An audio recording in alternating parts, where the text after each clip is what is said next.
boys and girls, and welcome to another video with me, the Duke. And it's another ranking video, and I'm in my video store. Wow. So today's video is going to be me ranking the horror slasher icons from the well, it actually goes back to the 60s and forward in time. So I always liked the classic slasher villains and the likes of Freddy, Jason, Chucky, you know the deal. The masked murderers who slash and stalks young women in colleges, and men for that matter. Now these are going to be exclusive to more like horror villains, not classic monsters, because I feel those need a separate list, like, you know, universal monsters like vampires, werewolves and stuff like that. So we are going to talk about the slasher icons and how I would rank them from the worst to the best. And I have on my floor here a lot of movies that I have chosen for this. So let's start with some honorable mentions. First of all, these are villains or monster movie, not monsters, I'm sorry, slasher icons, not slasher icons, well, you know, famous horror villains that didn't really appear in more than one or two films, and I feel like they weren't like, well, explored enough maybe. So I want to give a shout out to Julian Beck as Reverend Kane in Poltergeist 2, The Other Side, where he plays the ghostly Reverend Kane. Unfortunately, Julian Beck died before the movie premiered. He had a bad case of stomach cancer, which is why he looks so damn scary in the role. Tragic, but a masterful performance. And then we have, there's a picture of him. Aren't clowns funny?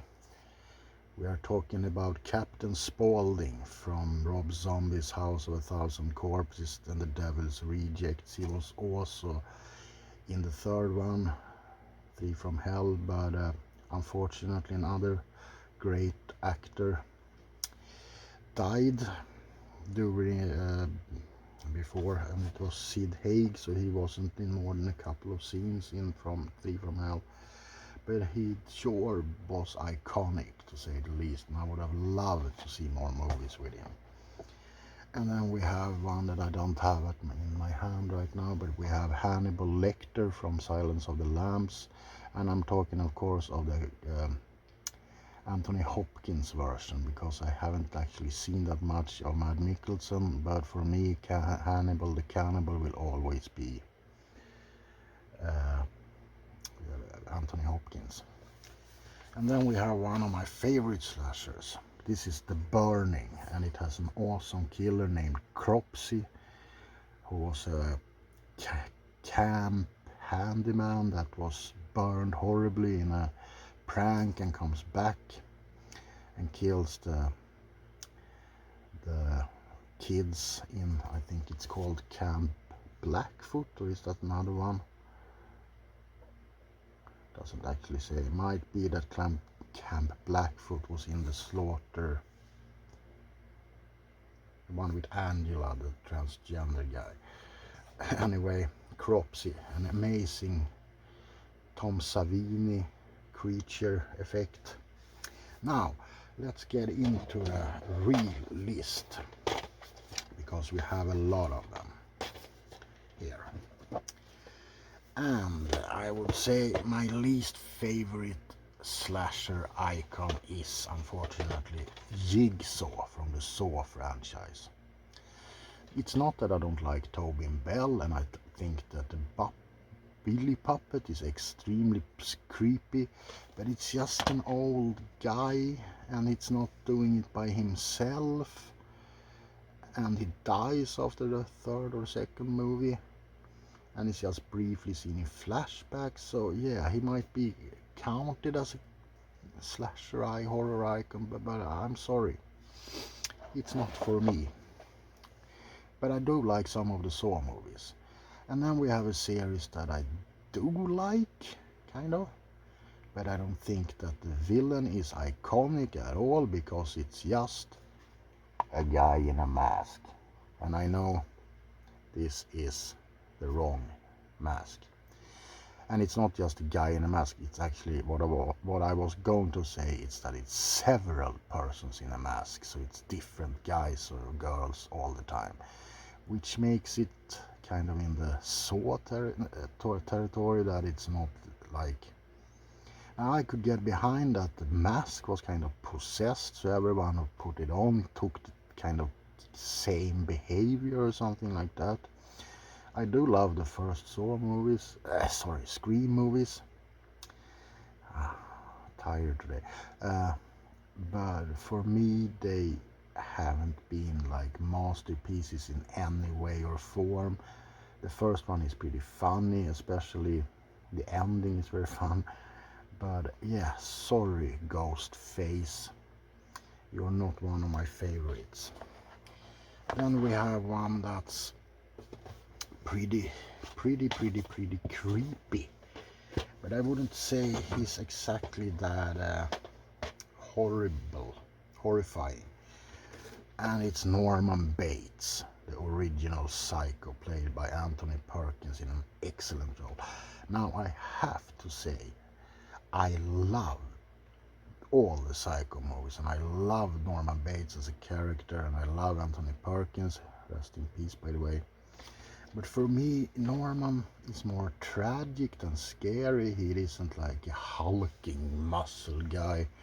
And if you know he's coming, you have a pretty decent chance on just knocking the guy out. But he's still an intriguing character, and I really love love him a lot. And now we have a very controversial take, I think. And next up on my list is Michael Myers from Halloween. Now, I don't really dislike Michael Myers. I love the two first Halloween, and there'll be some pretty decent entries in the series, but it's such a disjointed series, you know, like the David Gordon Green ones who came out, Halloween 2018, Halloween Kills, and Halloween Ends. Ends was the worst movie in the franchise. I think it's even worse than Halloween 5. I hated that movie. And it's just like, it can go from up here, like with Halloween, to down there, and somewhere in between. So I'm sorry, even though I like the design of Michael and everything like that, and I won't speak about Rob Zombie's Halloween because I don't even, I can't even, anyway. So I'm sorry Michael, but you're not higher on the list than this. Next one, we have one that I'm unfortunately don't have any copies of, and it's Boy Phantasm, the Tall Man, played by Angus Scrimm. Came out in 1979, I think, the first one.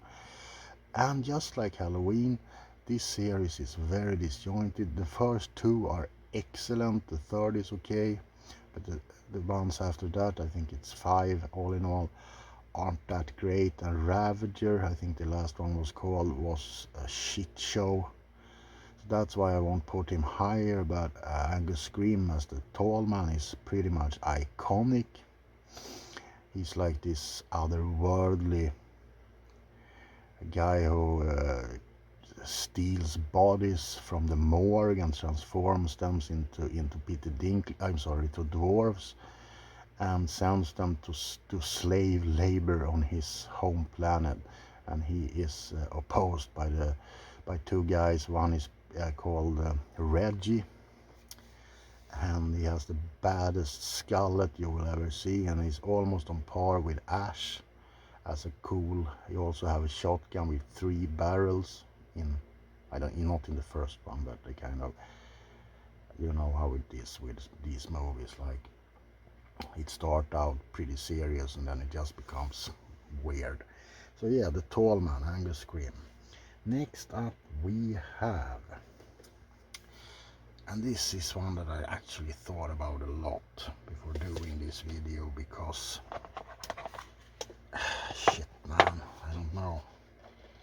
we have almost, they come in at the same place, and it's Chucky and Pinhead.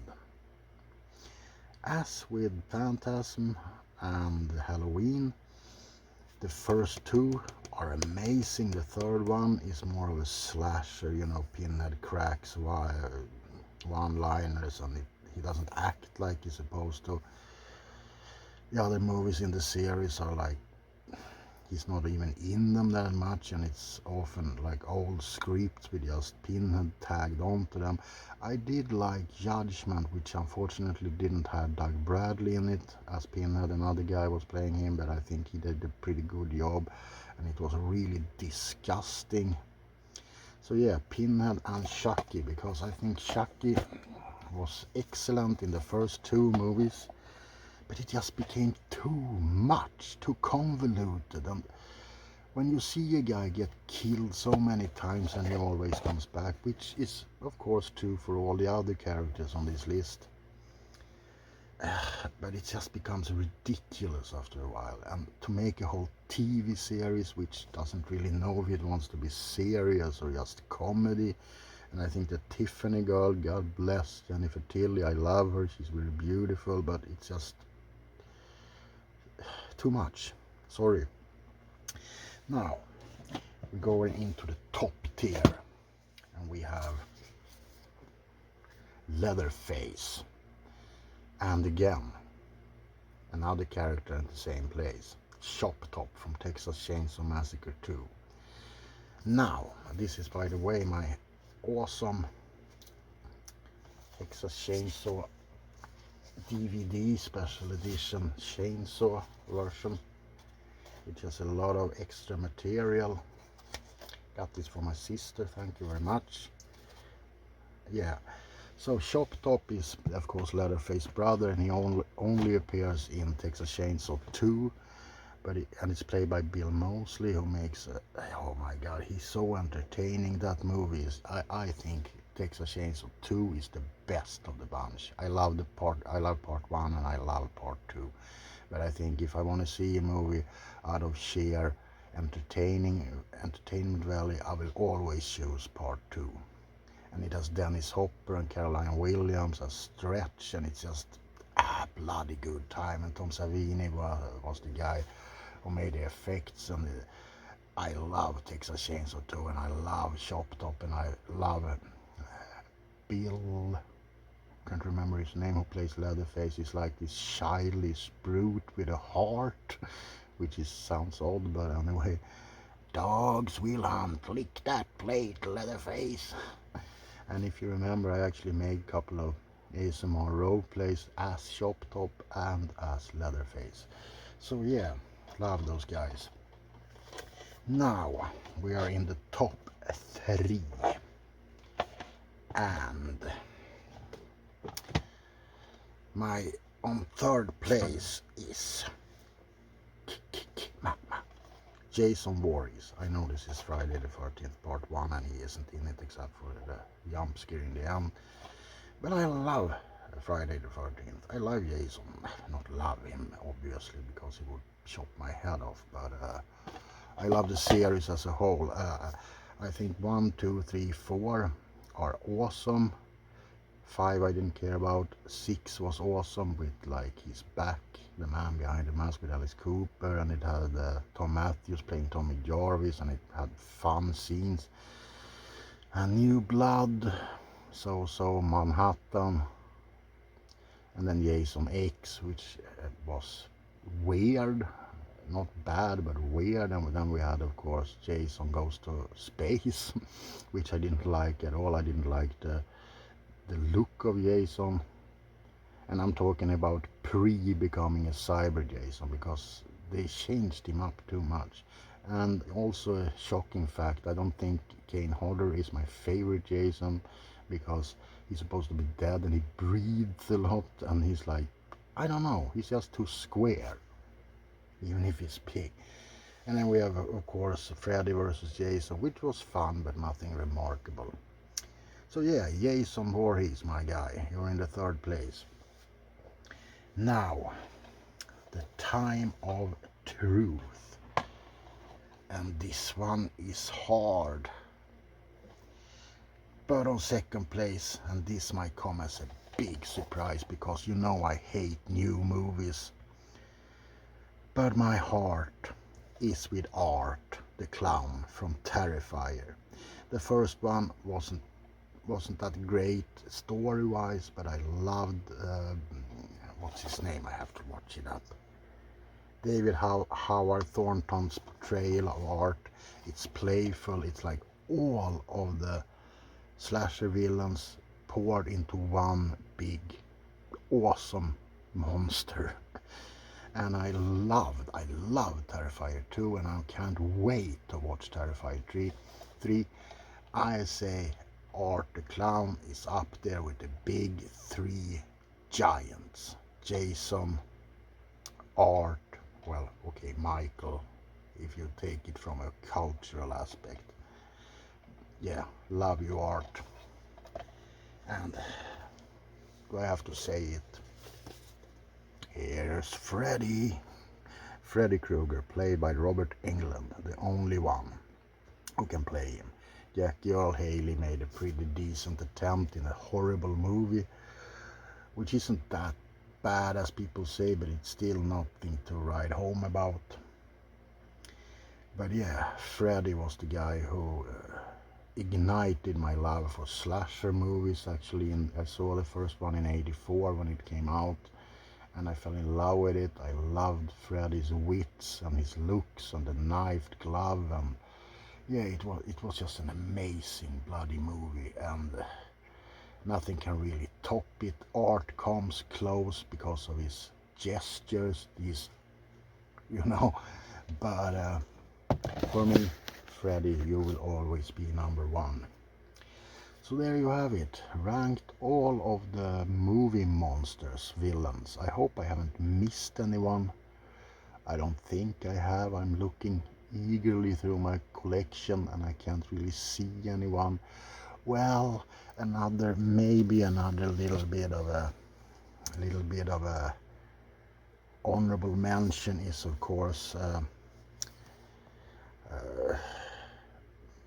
Dr. Richard Vonnegut from House on Haunted Hill 1 and 2, played by the awesome Jeffrey Combs, who didn't unfortunately have that much to glow with or shine with, because the first one was awesome, the second one was pretty crappy, but Combs was of course amazing. So, have I missed anyone? I don't think so. We have we have Leprechaun, but I can't really rate him because I haven't actually seen a single one of the Leprechaun movies. I'm looking forward to seeing some of them, but I don't know. We have the Ghoulies, who have appeared in several movies, but that's more or less a bunch of monsters or villains, kind of. I don't know if I should do a creature feature ranking with like Ghoulies, Troll, the Puppet Masters, Dolls, stuff like that. But and I was thinking for a while to actually take Jeffrey Combs' role as Herbert West from Reanimator into this list, but for me he's not really a villain. He's just a, I don't know, cold-hearted scientist. I don't think he wants to do anything really bad, but it just ends up that way. So yeah, I can't really take him into account. I was also thinking of taking Bruce from Jaws, but that's the same as with the Scream franchise. It's not the same shark, unless the one in the third is the same shark, but I don't think it is. Fourth, I mean, Revenge. Well, there you have it. Another ranking video list. I hope you're going to like it. If you do, please subscribe to this channel. It's nowadays an entertainment channel, which is also hopefully relaxing. You won't see me screaming or anything like that, I promise. And if I do, I will tell you. Remember, there can't be any light without darkness, and I will see you guys in the next video.